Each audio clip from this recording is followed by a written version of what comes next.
नमस्कार दोस्तों। पिछले दिनों मैंने प्रसिद्ध जापानी किताब इकिगाई पढ़कर खत्म की है। यह किताब जापान के ओकिनावा शहर में रहने वालों की जीवन जीने की शैली पर आधारित है।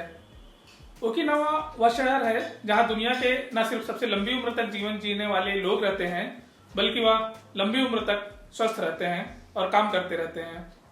इकिगाई पुस्तक के लेखक हेक्टर गार्सिया और फ्रांसिस मिरालेस ने इस शहर में रहने वाले लोगों की जीवन शैली का कई वर्षों तक बेहद करीब से अध्ययन किया। उन्होंने यह जानने की कोशिश की कि आखिर वह क्या कारण है जो इस शहर में दुनिया के सबसे ज्यादा उम्र तक जीवित रहने वाले लोग रहते हैं।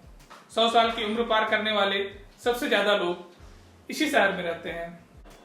इस किताब में जापान की जीवन शैली, लंबी उम्र और अच्छे स्वास्थ्य के रहस्य को समझाया गया है। मैं इस वीडियो में इस किताब की कुछ महत्वपूर्ण जापानी तकनीक आप लोगों से शेयर करूंगा, जिसे हम अपने जीवन में शामिल कर सकते हैं।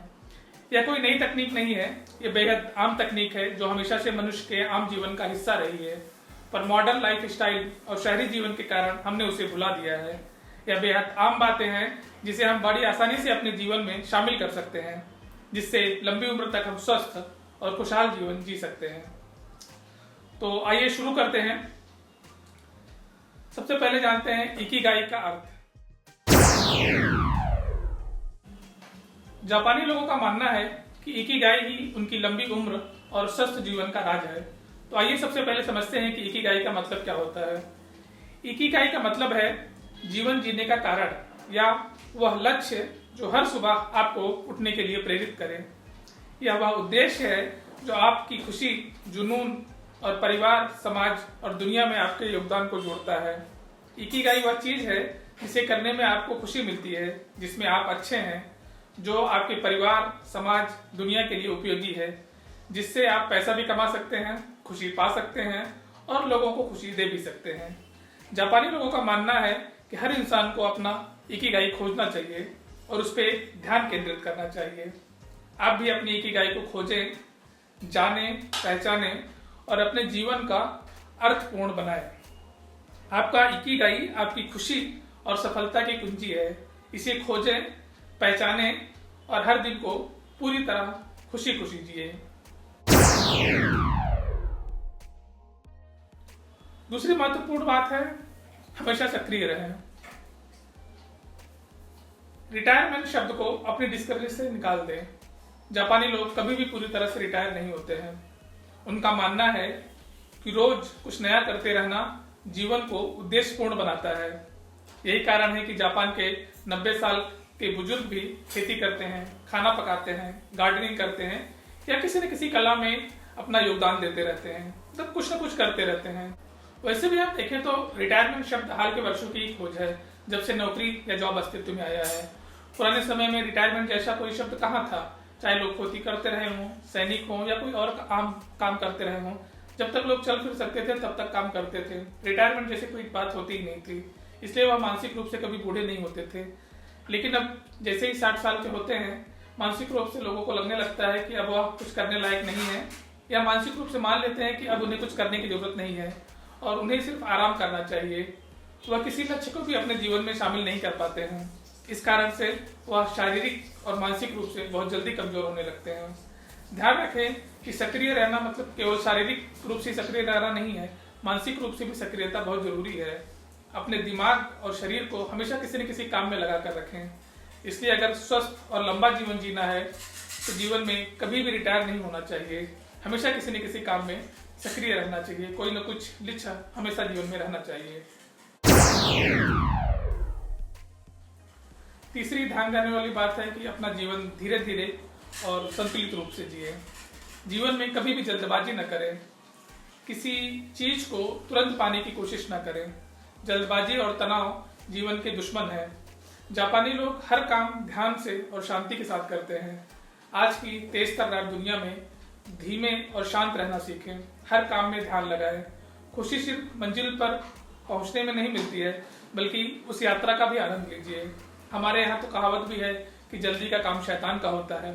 इसलिए अपनी जीवन से जल्दबाजी और तनाव को हमेशा के लिए दूर कर दें।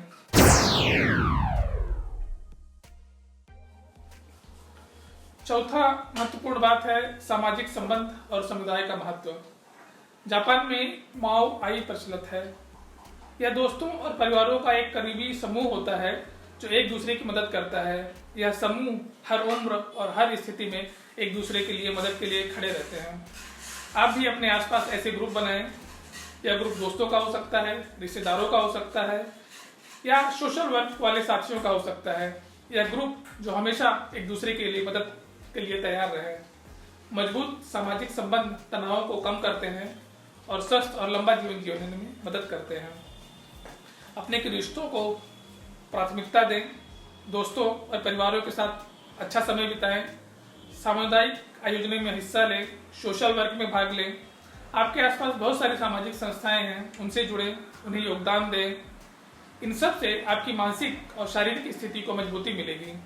किसी भी स्थिति में अकेले न रहें, लोगों के बीच रहें, लोगों के साथ समय बिताएं। कुछ ना हो तो फोन करके लोगों से बात करते रहें।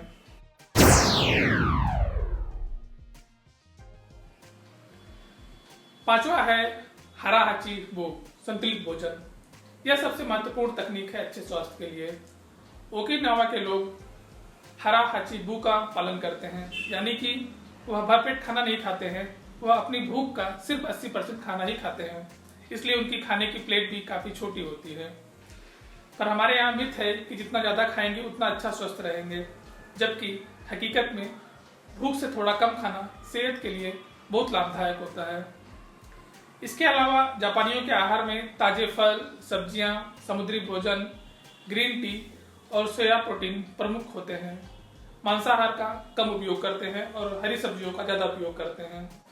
इसलिए कोशिश करें कि खाना चाहे जितना अच्छा हो, ज्यादा खाना न खाएं, हल्का और पौष्टिक आहार करें, क्योंकि आपके शरीर पर सबसे ज्यादा असर आपके भोजन का ही पड़ता है। यह असर आपकी उम्र और एनर्जी पर पॉजिटिव और नेगेटिव असर दोनों डाल सकता है। इसलिए संतुलित भोजन पर खास ध्यान दें।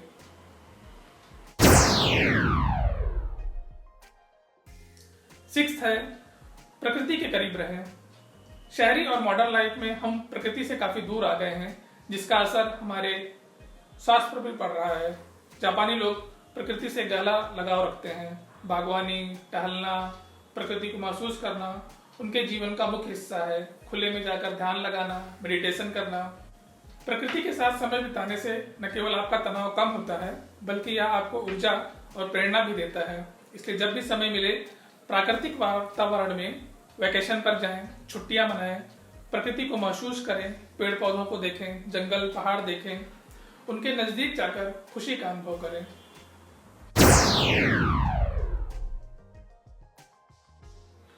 सेवंथ है स्वास्थ्य और खुद की देखभाल। आज के समय में हमारी फिजिकल एक्टिविटीज बहुत कम हो गई है, जिसका स्वास्थ्य पर बहुत ज्यादा असर पड़ता है। उदाहरण के लिए हम जैसे लोग जिनका ज्यादातर काम कंप्यूटर पर है, दिन में कितनी बार अपना हाथ सर के ऊपर ले जाते हैं, जबकि मनुष्य के शरीर के हर हिस्से को एक्टिविटीज करते रहना चाहिए। सुबह छोटी सी कसरत भी आपको काफी स्वस्थ रख सकती है। इसलिए शारीरिक व्यायाम, योग पर ध्यान दें। ओकिनावा के बुजुर्ग नियमित रूप से हल्के रूप से व्यायाम करते रहते हैं। वो चाहे 80 साल के हो, 90 साल के हो या 100 साल के, कोई ना कोई कसरत सुबह उठकर जरूर करते हैं। आप भी अच्छा स्वास्थ्य चाहते हैं तो हर दिन थोड़ी कसरत करें, अपने शरीर और मन का ध्यान रखें और तनाव कम करें, कभी भी स्ट्रेस में न रहें। 8वां है हमेशा कुछ नया सीखें। मनुष्य को हमेशा कुछ न कुछ नया सीखते रहना चाहिए। सीखने की इच्छा उम्र के बढ़ने की गति को कम कर देता है। जब आप कुछ नया सीखते हैं तो आपका दिमाग आपके शरीर को युवा बनाए रखने में सहयोग करता है। नया कौशल सीखने से मस्तिष्क सक्रिय रहता है। कुछ भी सीखें, जैसे कि पेंटिंग है, संगीत है, गार्डनिंग है, लेखन है, या जो भी आपको अच्छा लगता हो या जो आपने नहीं सीखा है आपने, उसे आप सीख सकते हैं। हमारे आसपास आजकल बहुत कुछ सीखने को है। जो भी आपको अच्छा लगे, अपनी रुचि की चीजों में समय बिताएं, उसे सीखें। यह आपको खुशी और संतोष दोनों देगा, साथ ही स्वस्थ जीवन जीने में सहयोग करेगा। इससे जो खुशी मिलेगी उससे आपके मन और शरीर पर बहुत ही पॉजिटिव असर पड़ेगा। तो इसलिए हमेशा कुछ न कुछ नया सीखते रहें।